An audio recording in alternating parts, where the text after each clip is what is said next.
علماء کرام کے تازہ بیانات کے لیے اس چینل کو سبسکرائب کریں اور بیل آئکن پر کلک کریں۔ اعلیٰ و تبارک فی القرآن المجید والفرقان الحمید بسم اللہ الرحمن الرحیم وبالآخرۃ هم یوقنون صدق اللہ مولانا العظیم وصدق رسولہ النبی الکریم الرؤوف الرحیم اللہم نور قلوبنا بالقرآن وزین اخلاقنا بالقرآن وادخلنا الجنة بالقرآن ونجنا من النار بالقرآن۔ قال اللہ تعالی وتبارک فی شان حبیبہ مخبرا وعامرا ان اللہ وملائکتہ یصلون علی النبی یا ایھا الذین آمنوا صلوا علیہ وسلموا تسلیما۔ السلام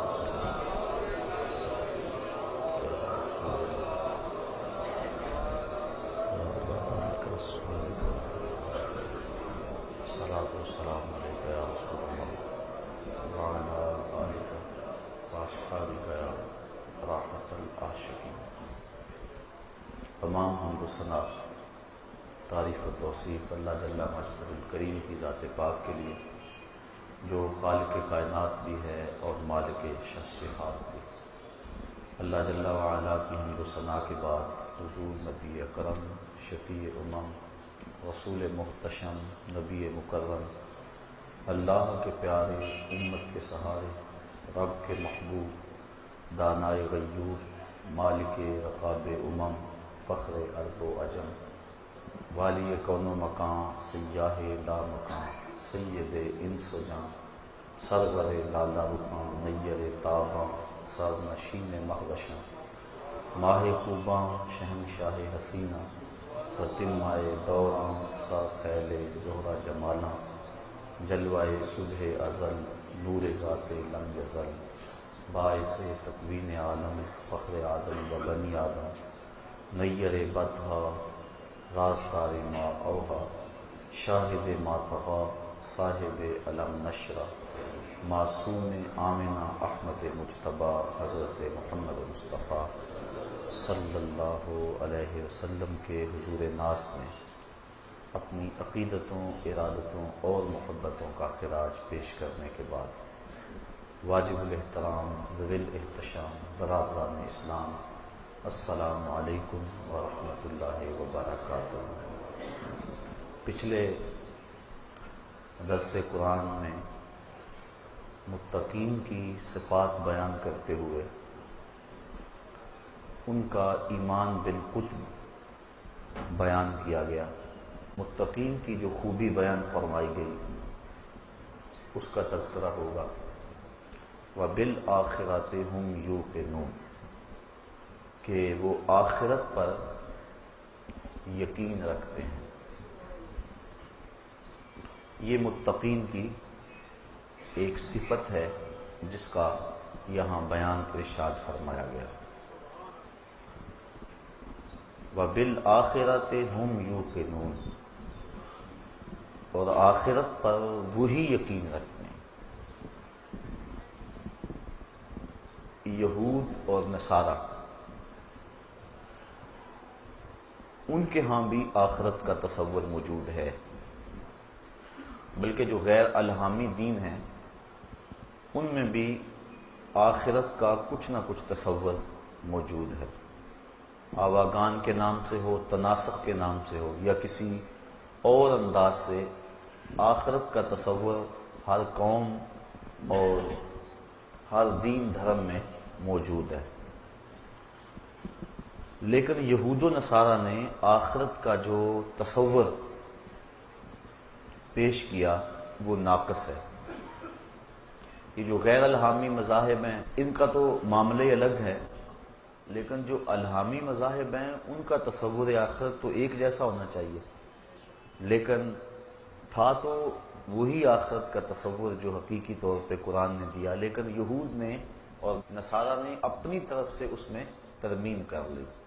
مثال کے طور پہ یہودیوں نے یہ کہا کہ ہم جہنم میں نہیں جائیں گے اس لیے کہ ہم اولاد انبیاء ہیں، اور اگر ہم گئے بھی تو صرف 40 دن تک جہنم میں رہیں۔ اور وہ وہی 40 دن ہیں جب ہمارے آبا و اجداد نے بچڑے کی پرستش کی تھی، لہذا پہلے تو ہم جائیں گے نہیں، اور اگر گئے تو صرف لن تمسنا النار الا ایاما معدودہ، ہمیں آگ نہیں چھوئے گی مگر گنتی کے دن، یعنی وہ 40 دن۔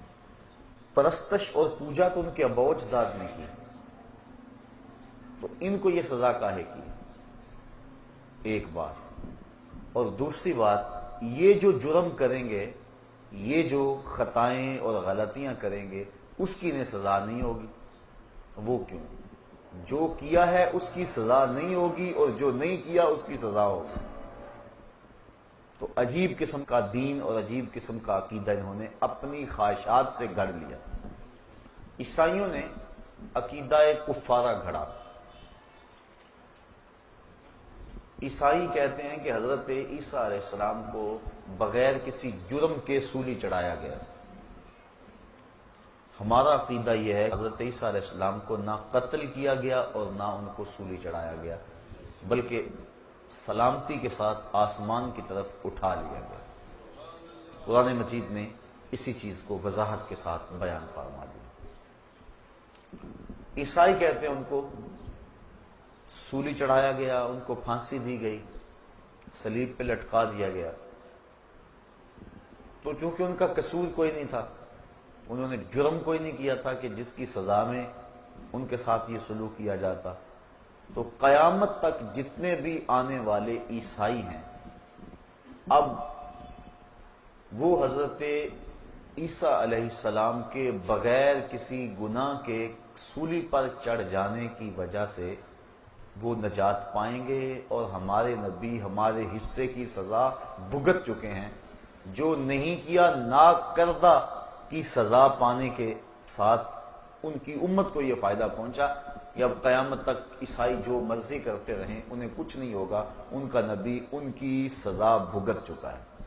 یہ ہے ان کا عقیدہ کفارہ، جس نے گناہ میں ان کو دلیر کر دیا، جو مرضی کرتے پھرو تمہیں کچھ نہیں ہوگا۔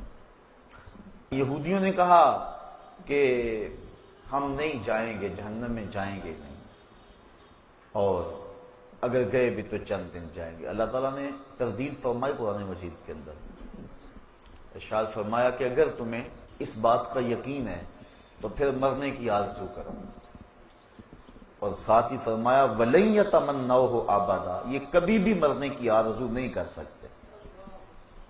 کیوں نہیں کر سکتے؟ کہ انہوں نے جو آگے بھیجا ہے انہیں پتا ہے کہ ہم نے کیا کرتوتیں کی ہوئی ہیں۔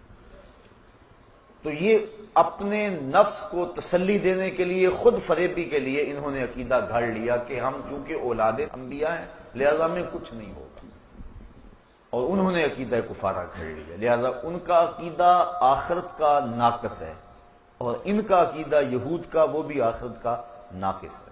اسلام نے جو عقیدہ دیا وہ صحیح ستھرا اور پاکیزہ عقیدہ دیا کہ جو تم کر رہے ہو لکھا جا رہا ہے، اللہ کے علم میں ہے، کرامن کاتبین الگ لکھ رہے ہیں، تمہارے اعضاء الگ گواہی دیں گے، اور ایک ایک چیز تمہارے سامنے اس دن آ جائے گی۔ بلکہ بندہ جب اپنی معمولی سے معمولی خطا کو بھی دیکھے گا لکھا ہوا تو کہے گا ما لہذا الکتاب لا یغادر صغیرۃ ولا کبیرۃ الا احصاها، ہاں اس کتاب کو کیا ہو گیا، اس نے چھوٹی بڑی کوئی بات نہیں چھوڑی، سب کچھ لکھ دیا۔ تو ایک ایک چیز لکھی جا رہی ہے، قیامت کے دن ہر شے تش تش بام ہو جائے گی۔ یوم تبلی السرائر فما لہ من قوۃ ولا ناصر، اس دن سارے راز کھول دیے جائیں گے، ہر شے سامنے آ جائے گی۔ تو اللہ تعالیٰ اگر چاہے گا تو اپنے کرم سے کسی کو معاف کر دے گا، لیکن اگر وہ سزا دینا چاہے تو کوئی شخص دم نہیں مار سکتا۔ اس لیے اس دنیا کے اوپر انسان سے گناہ سرزد ہو جائیں تو وہ توبہ کرے، توبہ سے گناہ ختم ہو جاتے ہیں، مٹ جاتے ہیں، بلکہ گناہ نیکیوں میں بدل جاتے ہیں۔ اور اگر وہ توبہ کے بغیر اس دنیا سے چلا گیا، اس کے نامہ اعمال کے اندر وہ گناہ موجود رہے، تو پھر اس کو اس کی سزا بھگتنا ہوگی۔ اللہ اپنی مرضی سے چاہے تو درگزر فرما لے۔ جو حقوق العباد ہیں، بندوں کے جو حق ہیں، وہ قیامت کے دن بھی معاف نہیں ہوں گے، انہیں اللہ تعالیٰ جل شانہ صاحبان حق کے سپرد کرے گا۔ اور اگر کسی نے کسی کے 2 پیسے بھی دبا لیے ہوئے ظلمن، تو 700 با جماعت نماز اس کے بدلے میں لے لی جائے گی۔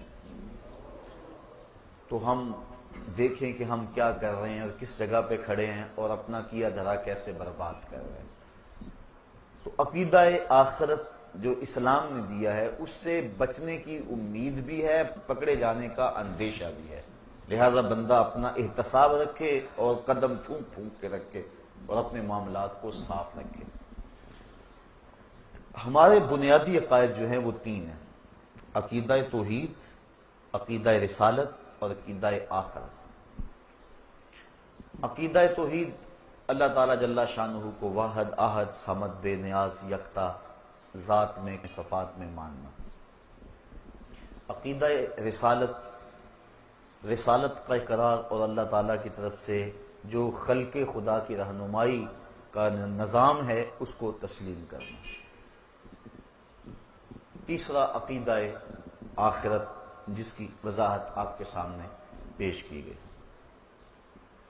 یہ جو کفار مکہ تھے یہ توحید کا انکار نہیں کرتے تھے، بتوں کو شامل کرتے تھے ساتھ، یعنی وجود باری کا انکار نہیں کرتے تھے، اللہ تعالیٰ کے وجود کا ایمان رکھتے تھے لیکن بتوں کو بھی ساتھ شریک مانتے تھے، لہذا ان کے عقیدے میں خرابی آئی۔ رسالت کا بھی انکار نہیں کرتے تھے، رسالت کا حضور کے ساتھ جو انتصاب ہے اس کا انکار کرتے تھے، یعنی یہ اس بات کا انکار نہیں کرتے تھے کہ کوئی رسول ہوتا نہیں، وہ کہتے رسول ہوتے ہیں، لیکن حضور کے بارے میں کہتے تھے لستا مرسلا، کہ آپ رسول نہیں ہیں، یعنی رسالت کا انکار حضور کی ذات سے کرتے تھے، نفس رسالت کے منکر نہیں تھے۔ لیکن تیسرا عقیدہ جو ہمارا اسلام کا بنیادی ہے، عقیدہ توحید، اس کا وہ ڈٹ کے انکار کرتے تھے۔ وہ کہتے تھے یہ بات سمجھ سے باہر ہے کہ جب ہم مر جائیں گے ہماری ہڈیاں جو ہے وہ خاک میں مل جائیں گی تو دوبارہ کیسے ہمیں زندہ کیا جائے گا، اس بات کا وہ ڈٹ کے انکار کرتے تھے۔ جتنی بھی مکی آیات ہیں آپ پڑھ لیں، اس میں عقیدہ آخرت کا اس بات زوردار انداز میں کیا گیا۔ عموماً مکی آیات کے اندر چونکہ کفار آخرت کے عقیدے کا ڈٹ کے انکار کرتے تھے اور وہ کہتے تھے کہ یہ بات سمجھ سے باہر ہے۔ سورہ یاسین کے اندر اللہ تعالیٰ جل شانہ نے ان کے اس اعتراض کو بیان فرمایا، ارشاد ہوا وَضَرَبَ لَنَا مَثَلًا وَنَسِیَ خَلْقَهُ، اس کی مثال کے جو اپنی خلقت کو، تخلیق کو بھول گیا، کیا کہتا ہے؟ قَالَ مَن يُحْيِي الْعِظَامَ وَهِيَ رَمِيمٌ، کہتا ہے ان ہڈیوں کو کون اٹھائے گا جبکہ یہ بوسیدہ ہو جائیں گی، جب خاک میں مل جائیں گی، گودے ختم ہو جائیں گے، ہڈیوں میں مٹی بھر جائے گی، تو ان ہڈیوں کو جوڑ کر دوبارہ انسان کیسے بنے گا؟ یہ وہ اعتراض کرتا ہے۔ قل قَالَ مَن يُحْيِي الْعِظَامَ وَهِيَ رَمِيمٌ، کہ کون ان ہڈیوں کو جوڑے گا جبکہ یہ بالکل بوسیدہ ہو جائیں گی؟ قل، اے حبیب آپ فرما دیجئے، یحییھا الذی انشأھا اول مرہ، ان ہڈیوں کو وہی جوڑے گا جب ہڈیاں بھی نہیں تھی جس نے انسان پیدا کر لیا۔ اب تو میٹیریل موجود ہے، بکھرا پڑا ہے، جب میٹیریل بھی موجود نہیں تھا، جب مادہ بھی موجود نہیں تھا، تو جس نے اس کو پیدا کیا اور پھر انسان بنایا، اب اس کے لیے ہڈیوں کو جوڑ کر انسان بنانا کون سا مشکل ہے؟ تو دو لفظی دو ٹوک اور بڑا خوبصورت جواب دیا۔ حبیب آپ فرما دیں، کل آپ ارشاد کر دیں، یحییھا الذی انشأھا اول مرہ، ان کو وہی دوبارہ زندگی دے گا، دوبارہ ان کو جوڑے گا کہ جس نے پہلی مرتبہ ان کی تخلیق کی، جس نے ہڈیوں کو پیدا کیا، ان کو جوڑ کے انسان بھی بنا لے گا۔ تو اور بھی دوسرے مقامات پر اللہ تعالیٰ جل شانہ نے ارشاد فرمایا سورہ طارق کے اندر، جس مالک نے انسان کو صلب سے اور سینے کی پسلیوں سے نکالا، یخرج من بین الصلب والترائب انہ علی رجعہ لقادر، جب انسان کو تخلیق ہوئی تو وہ سینے کی پسلیوں سے اور صلب سے نکالا گیا، تو پھر اس کی تخلیق ہوئی اور کتنی منمونی صورت دے دی گئی. تو جب مالک نے وہاں سے نکال کر اتنی خوبصورت صورت سے اس کو نوازا، تو جب یہ قبر میں چلے جائے گا تو اس کو دوبارہ کیا اٹھانے پہ وہ قادر نہیں ہے؟ جو پسلیوں سے کھینچ کے انسان کو تعمیر کرتا ہے، جو صلب کی ہڈی سے انسان کو کھینچ کے تعمیر کر لیتا ہے، تو کیا وہ مرے ہوئے انسان کو دوبارہ زندگی نہیں بخش سکتا؟ تو اس بات فرمایا گیا عقیدہ آخرت کا. اس کے دلائل قرآن مجید کے اندر جگہ جگہ پھیلے ہوئے ہیں، بالخصوص مکی آیات کے اندر اس کو بڑی وضاحت کے ساتھ بیان کیا گیا ہے. تو یہ ہمارا بنیادی عقیدہ ہے، عقیدہ آخرت، کہ ہم دنیا پہ جو کچھ کر رہے ہیں اللہ کے حضور ایک ایک چیز کا حساب دیں گے. موت برحق ہے اور کسی کو موت سے چھٹکارا نہیں ہے، اور اس کے بعد برزخ کی زندگی کا آغاز ہونا ہے. قبر یا تو جنت کے باغوں میں سے ایک باغ ہے یا جہنم کے گڑھوں میں سے ایک گڑھا ہے. اس کے بعد پھر حشر بپا ہوگا، لوگ قبروں سے اٹھائے جائیں گے. حشر کا ایک دن 50,000 سال پہ مشتمل ہوگا.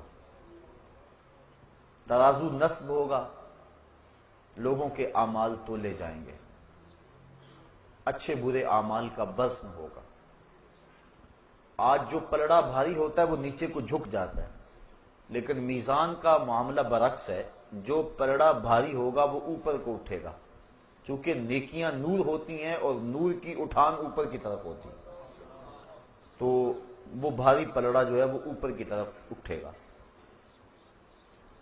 اس کے بعد پھر پل صراط سے گزرنا ہوگا، اور وہ بال سے باریک ہے، تلوار سے تیز ہے، اور جہنم کی پشت کے اوپر نصب ہے.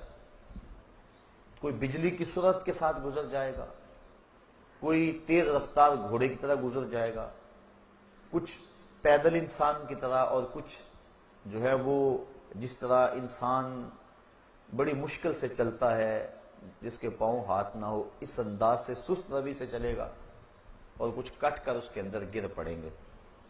اور جہنم اور دوزخ اللہ تعالیٰ کے قہر و غضب اور اس کی رضا کے مظہر ہیں. جس پہ اللہ راضی ہوگا اس کو جنت میں بھیجے گا، جس پہ ناراض ہوگا اس کو جہنم میں ڈالے گا. جہنم کی آگ جو ہے وہ اس دنیا کی آگ کے بدلے میں 70 گنا تیز ہے. بلکہ علماء لکھتے ہیں کہ اگر اس جہنم سے کسی شخص کو نکال کر اس دنیا کی آگ میں ڈالا جائے تو اسے نیند آ جائے، یعنی اس قدر تیز ہے وہ اس آگ کے مقابلے میں. جبریل امین سے حضور نے پوچھا کہ مجھے جہنم کے عذابوں کا تذکرہ سناؤ. عرض کی حضور سب سے ہلکا عذاب جہنمی کو جو دیا جائے گا وہ یہ ہے کہ اس کے پاؤں میں آگ کے جوتے ہوں گے، باقی پورا بدن اس کا سلامت ہوگا، صرف پاؤں میں آگ کے جوتے رکھے جائیں گے. یہ خفیف ترین عذاب ہے. یغلی منہما دماغہ، جوتے پاؤں میں ہوں گے لیکن دماغ پگھل کے ناک اور کانوں کے راستے سے باہر آ جائے گا. یہ سب سے ہلکے عذاب کی کیفیت ہے. جو سخت عذاب ہے الیاذ باللہ، اس میں بڑی بڑی گہری وادی ہیں. جہنمی اس میں چیخے گا، پکارے گا، 70 سال تک تو اس کی آواز کوئی نہیں سنے گا، اور 70 سال کے بعد داروغہ جہنم جھڑک کے کہے گا بول کیا بولنا ہے؟ وہ کہے گا کہ مجھے پانی دو، تو اس کو پھر پانی دیا جائے گا. کون سا پانی؟ مائے معین نہیں، سلسبیل نہیں، کوثر نہیں، تسنیم نہیں. کون سا پانی؟ اس کو مائے حمیم پلایا جائے گا اور غسلین دیا جائے گا. مائے حمیم اتنا گرم اور کھولتا ہوا پانی ہوگا کہ جب اس کو کٹورے میں ڈال کر اس کے سامنے رکھا جائے گا اور وہ پینے کے لیے منہ آگے بڑھائے گا، اس سے اٹھنے والی بھاپ سے اس کے منہ کی کھال ادڑ کے اس پیالے میں گر پڑے گی، لیکن اس کے باوجود اس کو پینا پڑے گا. یہ اس کے عذاب کی ایک صورت ہوگی. اور غسلین جہنمیوں کے پیپ کا پانی ہوگا. اللہ اکبر، الیاذ باللہ.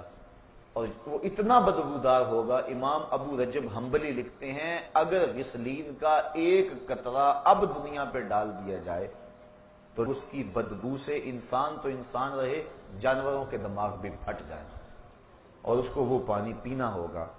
اس نے اللہ کی نافرمانی کی، اس کے حکموں کو توڑا اور اپنی منشا اور مرضی اور خواہش کے مطابق چلتا رہا تو کل قیامت کے دن سخت اس کو تکلیف اٹھانا ہوگی۔ جنت اللہ کی رضا کا منظر ہے اور وہاں زمین کستوری کی ہے۔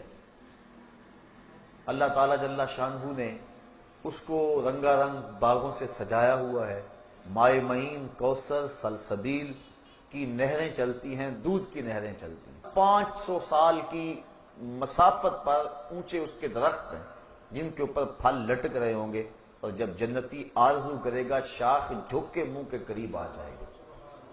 مختلف پانی اس کو دیے جائیں گے، لیکن سب سے بڑا جنتی کے لیے اعزاز یہ ہوگا، حوریں پلائیں گی اس کو، غلمان پلائیں گے، لیکن سب سے بڑا اس کے لیے یہ اعزاز ہوگا وَسَقَاهُمْ رَبُّهُمْ شَرَابًا طَهُورًا، کہ ان کا رب دستے کرم سے شراب طہور کے جام پلائے گا۔ تو یہ ساری چیزیں آخرت سے متعلق ہیں۔ جہنم اور جنت، پلسرات، میدان حشر۔ میدان حشر کی سختیاں بھی بہت ساری بیان ہوئی کہ لوگ اپنے اپنے گناہوں کے سبب سے پسینے میں شرابور ہوں گے۔ حضور ارشاد فرمایا کہ لوگ قبروں سے برہنہ اٹھائے جائیں گے۔ تو ام المومنین حضرت عائشہ صدیقہ رضی اللہ تعالیٰ عنہ کب کپا گئی، کہا حضور ایک دوسرے سے شرم نہیں آئے گی؟ فرمایا عائشہ معاملہ تو اس سے بھی سخت ہے، کسی کو ہوش رہا تو شرم آئے گی نا، ہر ایک کے طوطے اڑے ہوئے ہوں گے، ہوش اڑے ہوئے ہوں گے، عجیب کیفیت ہوگی۔ اللہ اکبر، لوگ اپنے اپنے گناہوں کے سبب پسینے میں شرابور ہو گئے، کوئی گھٹنوں تک، کوئی ٹخنوں تک، کوئی کمر تک، اور کسی کو پسینے کی لگام دی جائے گی، اور وہ یہ یوں ہی پسینہ نہیں ہوگا جس طرح کا ہمیں پسینہ آتا ہے، وہ گرم ہوگا، گرم۔ اگر اس کا ایک قطرہ احد پہاڑ پہ رکھا جائے تو وہ پگھل جائے، اور اس پسینے کا ایک قطرہ اگر دنیا پہ ڈال دیا جائے بدبو سے دماغ پھٹ جائے۔ اس پسینے سے اپنے اپنے گناہوں کے سبب سے لوگ شرابور ہوں گے، لیکن کچھ لوگ ایسے ہوں گے جن کو اللہ کی رحمت کے سائے ملیں گے۔ وہ بخاری شریف کی روایت، حضور نے ارشاد فرمایا سبعۃ یظلھم اللہ تعالی فی ظلہ یوم لا ظل الا ظلہ، امام عادل وشاب نشأ فی عبادت اللہ۔ 7 اشخاص ایسے ہیں کہ قیامت کے دن جب کوئی سایہ نہیں ہوگا، اللہ انہیں اپنی رحمت کے سائے میں رکھے گا۔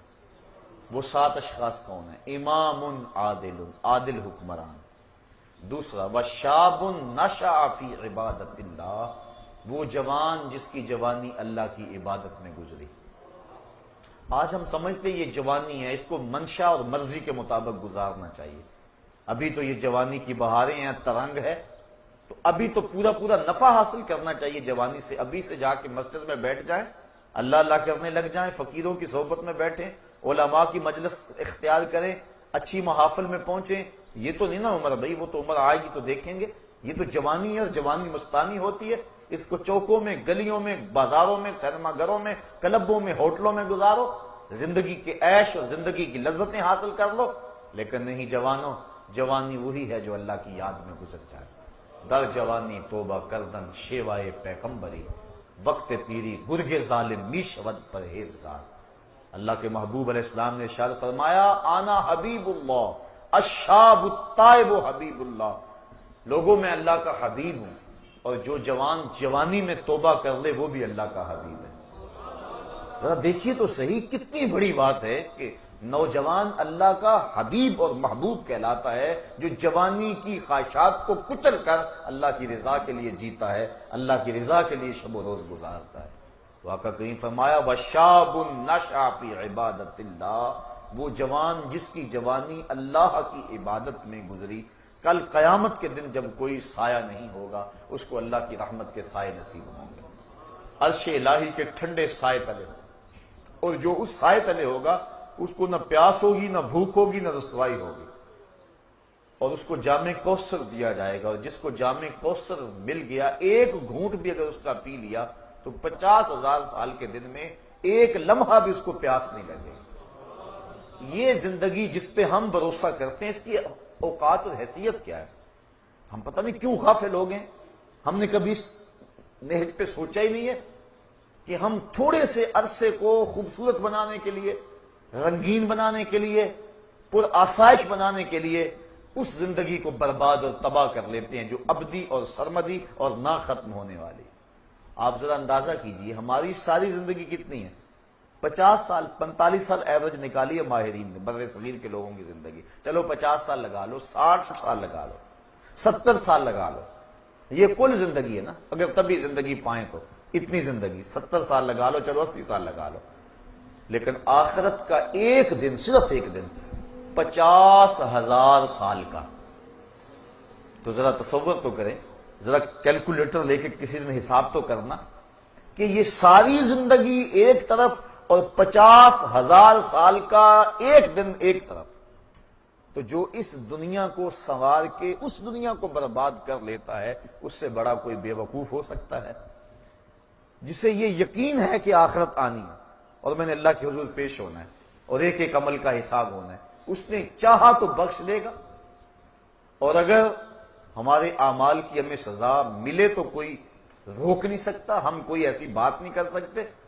حضرت عمر فاروق رضی اللہ تعالیٰ عنہ فرماتے ہیں کہ میں اس سے اتنا ڈرتا ہوں کہ اگر مجھے پتا چلے کہ ساری دنیا جنت میں جائے گی، صرف ایک بندہ جہنم میں جائے گا، تو میں ڈرتا ہوں کہ کہیں وہ ایک میں نہ بن جاؤں، اور اگر مجھے یہ خبر ہو کہ سارے لوگ جہنم میں جائیں گے تو ایک بندہ جنت میں جائے گا، تو میں اللہ کی رحمت سے امید رکھتا ہوں کہ وہ ایک کبھی میں ہو جاؤں، میں اس کی رحمت سے یہ توقع اور امید رکھتا ہوں۔ تو یہ بات ذہن نشین رہے کہ بڑے بڑے لوگ جن کی زندگی تقوی اور طہارت سے عبادت تھی، وہ اپنی زندگی کتنی احتیاط سے گزارتے تھے، لیکن اس کے باوجود خشیت الہی کے جذبے کتنے تھے۔ ہم بھول گئے کہ ہم نے مالک کی حضور پیش ہونا ہے، اور یہ بات پکی ہے، اگر آنکھیں بند کر لیں اور دنیا کی مستی میں کھو جائیں اور پرواہ نہ کریں، یہ الگ بات ہے، لیکن اس کا یہ مطلب نہیں ہے کہ وہ مرحلہ آنے والا نہیں ہے۔ بلی کو دیکھ کر کبوتر نہ آنکھیں بند کر لیتا، اس کی فطرت ہے، اور وہ یہ سمجھتا ہے کہ میں بلی کی نظروں سے اوجھل ہو گیا، لیکن 2 لمحوں کے بعد جب بلی کے خونی پنجے اس کے سینے کو چیر رہے ہوتے ہیں، پھر اسے پتا چلتا ہے کہ میرا آنکھیں بند کر لینا، چشم پوشی کرنا مجھے بلی کے قہر و غضب سے بچا نہیں سکا۔ اسی طرح اگر ہم چند لمحوں کے لیے اپنی دنیا میں مگن ہو جائے، اپنے جہان میں لگ جائیں اور چشم پوشی کر لیں آخرت سے، تو کیا ہمارا آخرت سے، قبر سے، حشر سے، موت سے اور آنے والے جتنے بھی مراحل ہیں ان سے چشم پوشی کر لینا کیا ان معاملات کو ہمارے سے دور کر دے گا؟ وہ تو بدستور اپنی جگہ پہ کھڑے ہیں اور ہم لمحہ لمحہ موت کے قریب ہو رہے ہیں، اور کوئی پتہ نہیں کس وقت پیغام میں اجل آ جائے۔ موم کو آپ رکھ دیں دھوپ میں تو کتنی دیر تک اپنا وجود برقرار رکھ پائے گی؟ برف قطرہ قطرہ پگھل پگھل کے پگھل جائے گی، جب گنتی الٹی شروع ہو جائے تو پھر کام جلدی 0 تک پہنچ جاتا ہے۔ یہ سانسوں کی گنتی الٹی شروع ہے، زندگی کی برف پگھل رہی ہے، ہم سمجھتے ہیں ہم بڑے ہو رہے ہیں لیکن ہم چھوٹے ہو رہے ہیں، ایک ایک لمحہ ہمارا ایک ایک قدم اٹھنے والا موت کے قریب ہو رہا ہے، اور موت کے قریب ہم پہنچ رہے ہیں، لیکن اس کے باوجود کتنی دیدہ دلیری ہے کہ ہم اس کی تیاری نہیں کرتے۔ وہ شخص کتنا غافل ہے جسے یہ یقین ہے کہ موت آنی ہے اور میں نے اللہ کے حضور پیش ہونا ہے اور میرے ایک ایک عمل کا حساب ہونا ہے، اور پھر وہ پریشان نہیں ہوتا اور اچھے اعمال کی کوشش نہیں کرتا۔ تو آخرت کا عقیدہ ہمیں، جو مسلمانوں کو عقیدہ آخرت دیا گیا ہے، یہ عقیدہ انسان کی زندگی میں عمل کی بہار لاتا ہے، رونق لاتا ہے عمل کی، کہ چلے گئے دوسرے، میں نے بھی چلے جانا ہے اور وہاں ایک ایک ذرے کا حساب لیا جانا ہے۔ ثم لتسألن یومئذ عن النعیم، اس دن ایک ایک نعمت کے بارے میں پوچھا جائے گا۔ آج مجھے بھی موقع ہے، آج آپ کو بھی موقع ہے، آج زندگی کی ڈوری لٹکی ہوئی ہے، سانس چل رہی ہے، آج اگر توبہ کریں تو توبہ کا دروازہ کھلا ہوا ہے، آج اگر ہاتھ پھیلائیں تو مالک قریب ہو کے بندوں کی سن رہا ہے۔ ابھی مغرب سے سورج طلوع نہیں ہوا، ابھی باب توبہ واہ ہے، کھلا ہوا ہے، ہماری زندگی، صحت، سب کچھ موجود ہے۔ اب اگر ہم اس کے حضور توبہ کے آنسوؤں سے اپنے گناہوں کے دفتر میں لکھی ہوئی بدیوں کو مٹانے کی کوشش کریں تو وہ مٹ سکتی ہیں، بلکہ وہ نیکیوں میں بدل سکتی ہیں، کیونکہ اللہ تعالیٰ نے قرآن مجید میں فرمایا ہم ان کے گناہوں کو نیکیوں میں تبدیل کر دیتے ہیں جو سچی توبہ کرتے ہیں۔ التائب من الذنب کمن لا ذنب لہ، گناہوں سے توبہ کرنے والا ایسا ہے جس طرح اس نے کوئی گناہ کیا ہوا ہی نہیں ہے، سارے گناہ اس کے مٹ جاتے ہیں، وہ ایسے پاک ہو جاتا ہے جس طرح ماں کے پیٹ سے اس نے جنم لیا ہوا۔ یہ کتنی کرم نوازی، اگر ایسا موقع بھی نہ دیا جاتا، جو کر لیتے اس کی سزا ہو کے ہی رہنی ہے، پھر تو پھنس گئے تھے، مسئلہ بن گیا تھا۔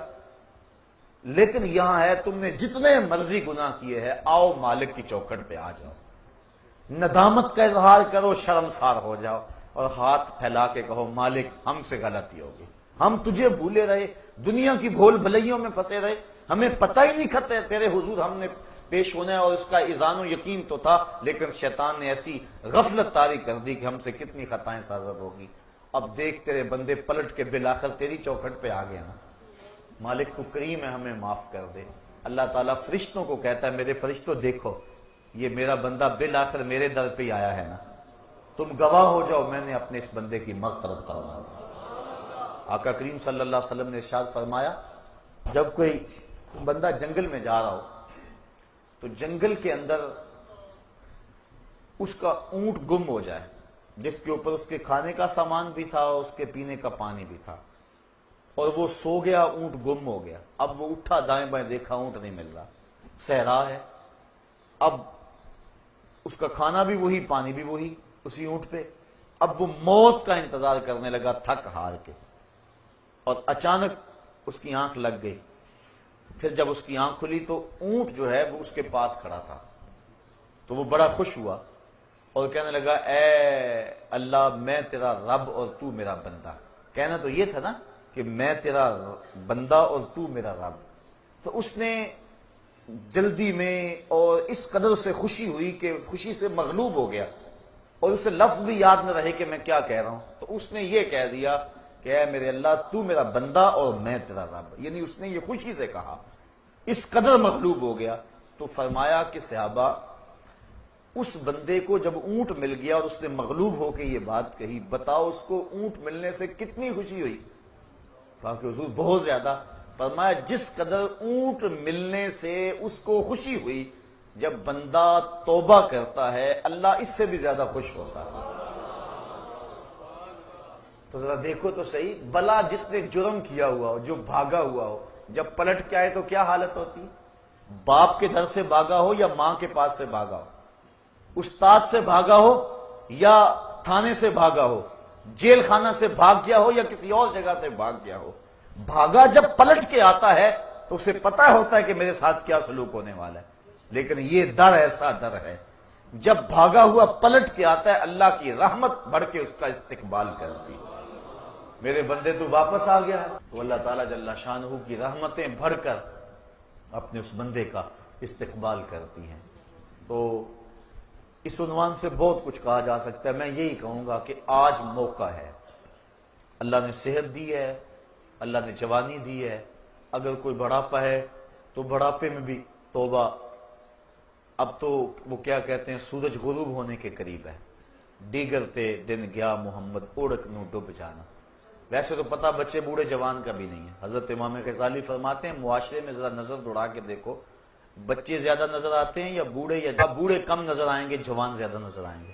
کا اس کا مطلب یہ ہے کہ لوگ بڑھاپے تک کم پہنچتے ہیں، زیادہ لوگ جوانی میں موت کے منہ میں چلے جاتے ہیں، اور اگر کسی کو اللہ نے یہ مہلت دے دی کہ وہ بوڑھا ہو گیا تو پھر اس کو اب بڑھاپے میں بھی اپنے رب سے دور نہیں رہنا چاہیے، اور جوان کو جوانی کے لمحوں کو غنیمت سمجھنا چاہیے اور اپنے رب کی حضور رجوع لانا چاہیے، پچھلے گناہوں سے توبہ کرنا چاہیے، آخرت کا عقیدہ مضبوط سے مضبوط تر ہو اور اسے یقین ہو کہ میں نے اللہ کے حضور پیش ہونا ہے، اور یہ عقیدہ اور یہ اذعان و یقین اس کو آخرت کی سختیوں سے بچا سکتا ہے، اس کی زندگی میں انقلاب لا سکتا ہے۔ میں اور آپ تیزی کے ساتھ موت کی طرف بڑھ رہے ہیں، پوچھا گیا نا زندگی اور موت کے بارے میں کیا خیال ہے؟ عرض کی فجر کی نماز پڑھی ہے، پتہ نہیں ظہر پڑھیں گے یا کہ نہیں، کہا اتنی لمبی امیدیں لگائے بیٹھے ہو، کہا ظہر پڑھی ہے پتہ نہیں عصر پڑھیں گے یا کہ نہیں، کہا طول عمل کی بات کہی، کہا عصر پڑھی ہے پتہ نہیں مغرب پڑھ سکیں گے یا کہ نہیں، ایک نے بولا ایک رکعت پڑھی ہے پتہ نہیں دوسری رکعتیں بھی پڑھیں گے کہ نہیں، فرمایا یہ سب کچھ تم کہتے ہو، میں تو یوں کہتا ہوں ایک طرف سلام پھیرا ہے پتہ نہیں دوسری طرف سلام بھی پھیر سکیں گے یا کہ نہیں۔ اور آپ دیکھتے ہیں کہ کہ اچانک ایک بندہ موت کے منہ میں چلا جاتا ہے، ہم سمجھتے یار یہی تو بھی تھا تھوڑی دیر قبل، لیکن اچانک موت دبوچ لیتی ہے، تو قبل اس سے کہ وہ وقت آن پہنچے اور کوئی حجت باقی نہ رہے، مجھے اور آپ کو اپنے اعمال کی اصلاح کر لینی چاہیے۔ اللہ تعالیٰ نے موقع دیا، بار بار توبہ کا موقع دیا، اور اس انداز سے پچھلی امتوں کو سہولت نہیں تھی جس انداز سے امت مصطفیٰ کو عطا کی گئی تھی۔ اور پھر دوسری بات یہ ہے کہ تھوڑا بھی عمل کرو گے، اس امت کو یہ اعزاز بخشا گیا ہے، تھوڑے عمل پہ بڑا اجر و ثواب رکھا گیا۔ آقا کریم فرمایا ایک بندہ فجر سے ظہر تک کام کرتا ہے، اس کو 1 درہم ملتا ہے۔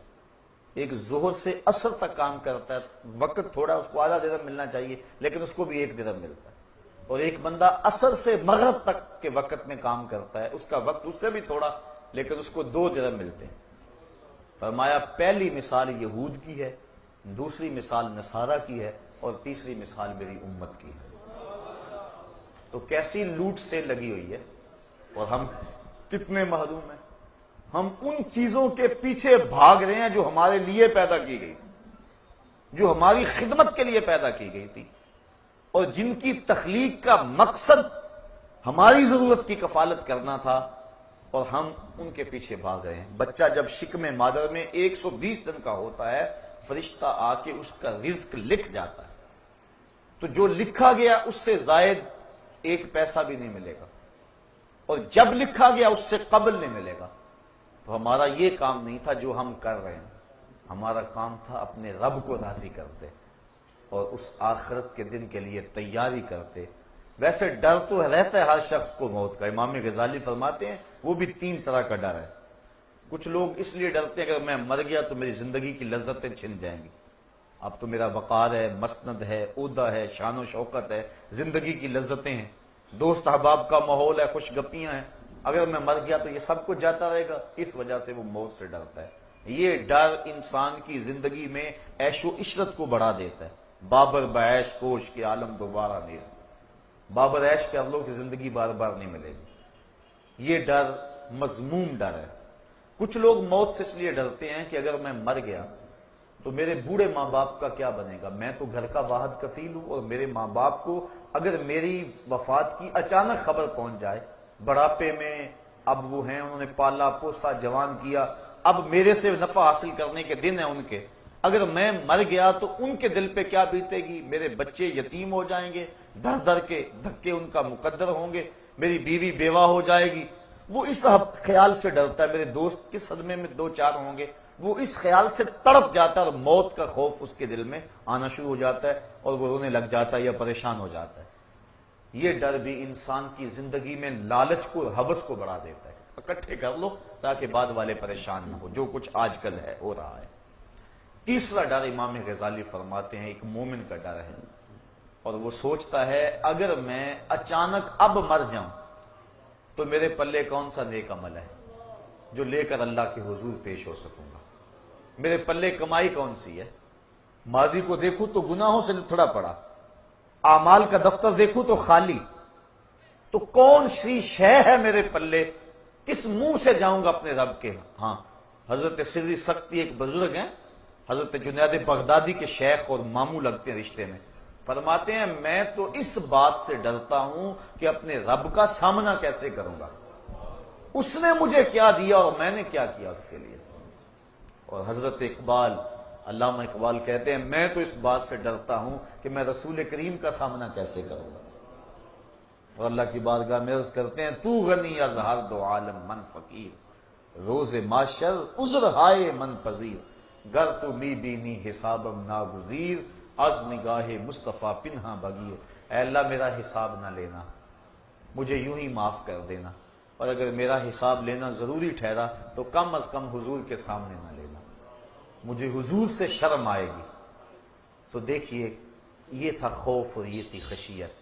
تو یہ مقصد موت کا، یہ اس انداز سے ڈر کہ اگر میں اچانک مر جاؤں تو میرے پلے کون سا نیک عمل ہے۔ اور آج کل تو آپ دیکھ رہے ہیں کہ اچانک موتیں واقع ہو رہی ہیں، بندہ توبہ کو مؤخر کر دیتا ہے، وہ کہتا ہے کہ یار ابھی میری عمر نہیں ہے انشاءاللہ، کوئی کہتا ہے بس شادی میری ہو لے پھر اس کے بعد میں یہ کروں گا، کوئی کہتا ہے بس میں ریٹائرمنٹ لے لوں اس کے بعد میں نے حج کرنا ہے، پھر بچوں کی شادیاں کرنی ہیں، پھر میں ہوں گا مسجد ہوگی. یہ ایسے ایسے باتیں کر رہے جس طرح سب کچھ اس بندے کے قبضے میں ہو, کس نے یہ سب کچھ کرنا ہے, جبکہ یہ تو اپنی ایک سانس کا بھی مالک نہیں ہے. اسے تو ایک سانس کا نہیں پتا, جو اندر گئی ہے وہ باہر آئے گی کہ نہیں, جو باہر ہے وہ اندر جائے گی کہ نہیں. جس بندے کا اتنا اختیار بھی نہیں ہے اپنی سانس پہ, وہ کہہ رہا ہے کہ بس جی آپ کی بات سمجھ آ گئی, انشاءاللہ میں ریٹائرمنٹ لے لوں, پھر میں بچوں کی شادیاں کر لوں, پھر میں حج پہ جانا ہے, پھر آ کے انشاءاللہ میں ہوں گا مسجد ہوگی اور سنگے درے محبوب ہوگا, پھر میں جو ہے انشاءاللہ دیکھنا کیسا میرا زندگی کا رنگ بدلتا ہے. یہ وہ شخص کہہ رہا ہے جس کے قبضے میں ایک سانس بھی نہیں ہے. ابھی میں جوان ہوں, بس تھوڑی عمر اور ہو جائے, بس آپ انتظار کر لیں. یہ وہ کہہ رہا ہے, یہ نفس اندر سے آوازیں دے رہا ہے. یہ شیطان اس کو ایسی باتیں سکھا اور پڑھا رہا ہے تاکہ وہ توبہ کو مؤخر کر لے, اور اچانک اگر موت آ جائے تو یہ بری موت مرے. چونکہ اچانک موت سے تو حضور نے بھی پناہ مانگی نا, اللہم انی اعوذ بک من الموت الفجاۃ, اے اللہ اچانک موت سے میں تیری پناہ مانگتا ہوں. یعنی اچانک موت سے پناہ مانگی. آج کل تو کئی ڈھب ہیں اچانک موت کے, ایکسیڈنٹ ہو گیا, بم دھماکے ہو گئے, بیماریاں ایسی ہیں, اچانک بندہ اس دنیا سے چلا جاتا, اس کو توبہ کی توفیق ہی نہیں ملتی. تو انسان توبہ کو مستقبل پہ مؤخر کرے تو ایک تو اسے مستقبل کی خبر نہیں ہے, اور دوسرا اب وہ مؤخر کر رہا ہے جو حالت اس کے دل کی اب ہے, تو اس کے باوجود وہ مؤخر کر رہا ہے. تو جب 4 سال گزر جائیں گے, دل اور سخت ہو جائے گا, تو کیا پھر اس کو ہو سکتا ہے خیال بھی نہ آئے کہ میں توبہ کر لوں. تو جو حالات اب ہیں وہ شاید اس وقت نہ ہو, تو توبہ میں تاخیر کرنا یہ بھی بہت بڑی محرومی ہوتی ہے. تو اگر اللہ تعالیٰ کسی کو توفیق دے دے, اپنا راستہ دے دے, تو وہ ایک لمحہ بھی تاخیر نہ کرے, وہ اللہ کے حضور اپنے گناہوں سے معافی مانگ لے. یہی بندے کے لیے اعزاز ہے, اور یہی بندے کی حقیقی سرخروئی ہے. عقیدہ آخرت ایک بڑا وسیع مفہوم ہے, اور اس کے عنوان سے بہت کچھ کہنے والا تھا, لیکن آج کی اس نشست میں اسی عنوان سے کچھ باتیں میں آپ کی گوش گزار اس امید سے کی ہیں شاید کہ کسی دل میں اتر جائے میری بات, اور میں اور آپ اپنی زندگی کے اندر تبدیلی لانے کی کوشش کریں. اچھے لوگوں کی سنگت اور صحبت میں بیٹھیں اور اپنے معمولات کو بہتر رکھیں.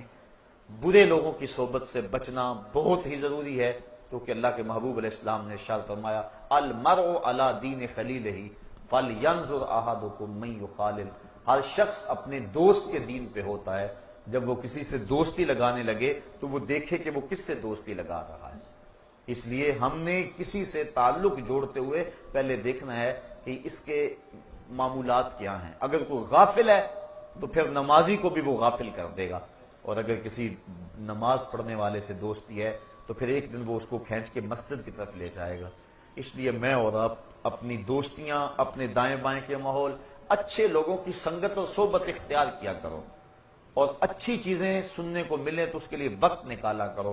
اللہ مجھے آپ کو توفیق عمل عطا کر دے, اور میری دل کی عطا گہرائیوں سے آپ اگر میرے دل کو دیکھ سکے تو میرے دل کے اس وقت جذبات کیا ہیں, میرے دل کی عطا گہرائیوں سے آپ سب کے لیے, اس مجلس میں موجود نوجوانوں کے لیے بالخصوص بے پناہ محبتوں کے جذبات ہیں. اور میرے دل کی آرزویں اور تمنا یہ ہے, مالک ان سب ساتھیوں کو اپنے عرش کا ٹھنڈا سایہ نصیب فرما دے. اور یہ تبھی ممکن ہے کہ ہم اپنی زندگی کو بدلیں. تو بات یہاں سے چلی تھی, وَشَابٌ نَشَأَ فِي عِبَادَةِ اللَّهِ, وہ جوان جس نے جوانی اللہ کی عبادت میں گزاری. اور اگلا فرمایا, وَرَجُلٌ قَلْبُهُ مُعَلَّقٌ بِالْمَسَاجِدِ, وہ آدمی جس کا دل مسجد کے ساتھ لگا رہتا ہے. اس کو ڈھونڈو تو مسجد میں ملے گا, تلاش کرو تو اللہ کے گھر میں ہوگا. لوگ تو کہتے ہیں فلاں مسیتڑ ہو گیا, لیکن اس مسیتڑ کی قدر و قیمت کا کل قیامت کے دن خبر ہوگی, پتہ چلے گا. اور چوتھا شخص, وَرَجُلٌ دَعَتْهُ امْرَأَةٌ ذَاتُ مَنْصَبٍ وَجَمَالٍ فَقَالَ إِنِّي أَخَافُ اللَّهَ, وہ مرد, وہ جوان جس کو کسی عورت نے دعوت گناہ دی, اور وہ عورت بھی معمولی نہیں تھی, ذات و منصب و جمال, حسن کی پیکر تھی اور صاحب منصب تھی. اس نے اس کو اپنی طرف لبھانا چاہا. اب اس نوجوان نے کیا اس کی پیشکش کو قبول کر لیا؟ قدموں میں بچھتے ہوئے حسن کو اس نے ٹھکراتے ہوئے کہا, انی اخاف اللہ, تیری بات کیسے مانوں, مجھے خدا سے ڈر لگتا ہے. یہ کہہ کے اس نے حسن کی پیشکش کو ٹھکرا دیا, حضور فرماتے ہیں کل قیامت کے دن جب کوئی سایہ نہیں ہوگا، اس جوان کو اللہ اپنے عرش کا ٹھنڈا سایہ نصیب فرمائے گا۔ کام اس نے بہت بڑا کیا، بہت بڑی بات تھی جو اس نے کی، اور یقیناً اس کو اس کا صلہ کل قیامت کے دن عطا کیا جائے گا۔ وَرَجُلَانِ تَحَابَا فِي اللَّهِ اجْتَمَعَا عَلَيْهِ وَتَفَرَّقَا إِلَيْهِ، اور وہ دو آدمی جو اللہ کے لیے جیے، اللہ کے لیے ملے اور اللہ کے لیے الگ ہوئے۔ وَرَجُلٌ تَصَدَّقَ بِصَدَقَةٍ فَأَخْفَاهَا حَتَّى لَا تَعْلَمَ شِمَالُهُ مَا تُنْفِقُ يَمِينُهُ، اور وہ شخص جس نے خلوت میں کسی کو صدقہ دیا اور دائیں نے صدقہ کیا، بائیں کو خبر نہ ہوئی۔ اور ساتواں شخص وَرَجُلٌ ذَكَرَ اللَّهَ خَالِيًا فَفَاضَتْ عَيْنَاهُ، تنہائی میں بیٹھا تھا، اللہ اللہ جپ رہا تھا کہ اس کی آنکھ سے خوف خدا کی وجہ سے آنسو چھلک پڑے۔ فَفَاضَتْ عَيْنَاهُ، آنکھیں بہہ پڑی۔ پھر کیا ہوا؟ اللہ کے محبوب فرماتے ہیں کل قیامت کے دن اس نوجوان کو بھی، شخص کو بھی اللہ اپنے عرش کا ٹھنڈا سایہ عطا فرمائے۔ اللہ تعالیٰ مجھے قیامت کی حشر کی اس کڑکتی دھوپ میں اپنا سایہ رحمت عطا فرمائے، اور حضور کا دامان رحمت ہم سب کو نصیب ہو جائے۔ میری دعائیں، مجھے پتا ہے میرے اندر کیا جذبات ہیں، اللہ کرے وہ جو جذبات ہیں میں اپنی زبان پہ اس کو نہیں لا سکا، اور نہ میری زبان میں اتنی سخت ہے کہ میں اندر کی کیفیت کو، اس درد کو، اور آپ لوگوں کے لیے جو محبت کی کیفیات ہیں اس کو زبان کی نوک پہ لے آؤں۔ بس جو جذبات ہیں اللہ وہ قبول کر لے، اور آج کی اس نشست کے اندر کوئی بھی خالی نہ رہے۔ اللہ مجھے اور آپ سب کو سچی اور حقیقی توبہ عطا فرما دے۔ وآخر دعوانا ان الحمدللہ